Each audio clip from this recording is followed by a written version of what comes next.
CC3 is using trig and pre-calc. So now we want to find trig ratios of special angles using exact form only.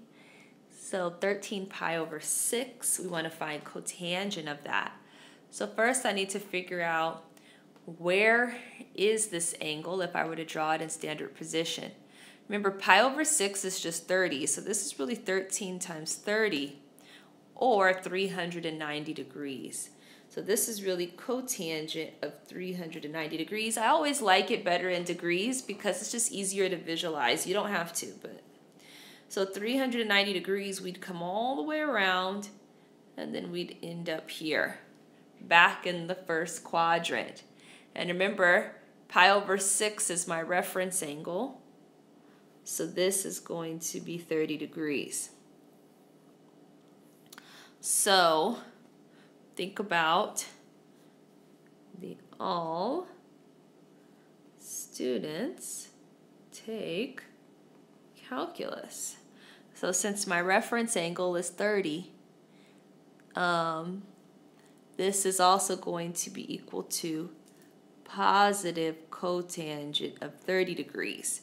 Positive because it's in this quadrant. So remember, cotangent is the same as cosine of 30 over sine of 30. Now remember, these you should have memorized. Cosine of 30 is square root 3 over 2. Sine of 30 is 1/2. So that becomes square root 3 over 2 times the reciprocal 2 over 1, or square root of 3.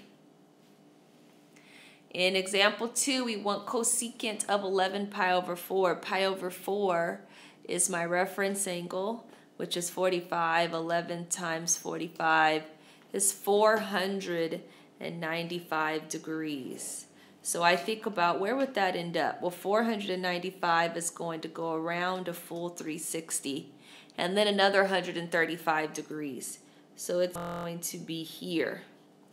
So that's all students take calculus.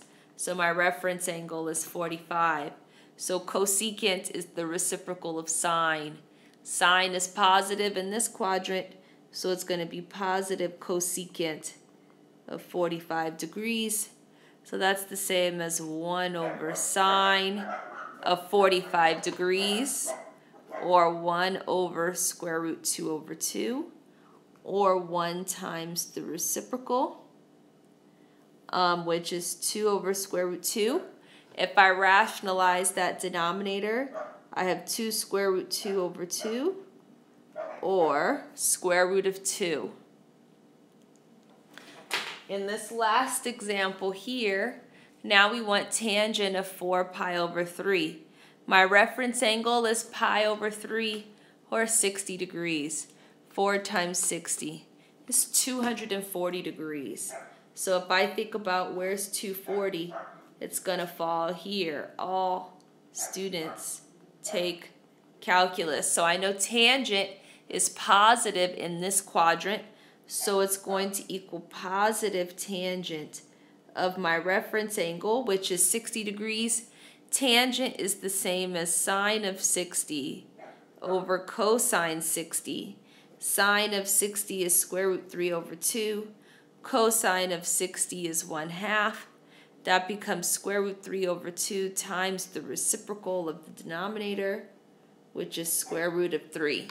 So remember, when you look at any angle in radians, you should be able to see the reference angle, whether it's pi over 6, pi over 4, or pi over 3. Use the standard position to determine whether the sign is going to be positive or negative of your reference angle.